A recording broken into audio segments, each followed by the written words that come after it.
Chapter 24.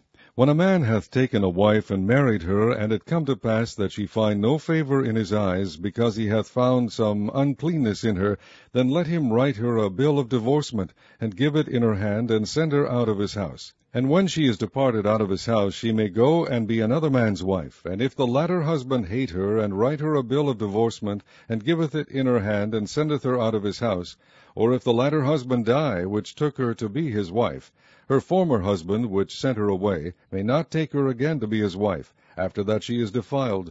For that is abomination before the Lord, and thou shalt not cause the land to sin, which the Lord thy God giveth thee for an inheritance. When a man hath taken a new wife, he shall not go out to war, neither shall he be charged with any business, but he shall be free at home 1 year, and shall cheer up his wife which he hath taken. No man shall take the nether or the upper millstone to pledge, for he hath taken a man's life to pledge. If a man be found stealing any of his brethren of the children of Israel, and maketh merchandise of him, or selleth him, then that thief shall die, and thou shalt put evil away from among you.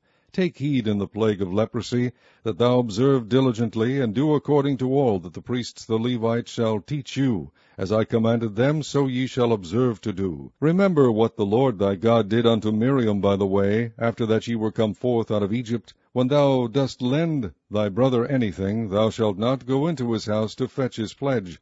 Thou shalt stand abroad, and the man to whom thou dost lend shall bring out the pledge abroad unto thee. And if the man be poor, thou shalt not sleep with his pledge.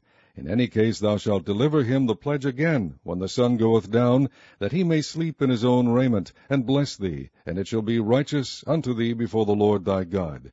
Thou shalt not oppress an hired servant that is poor and needy, whether he be of thy brethren, or of thy strangers that are in thy land within thy gates.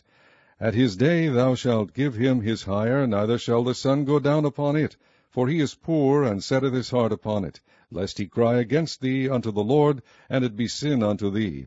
The father shall not be put to death for the children, neither shall the children be put to death for the fathers. Every man shall be put to death for his own sin.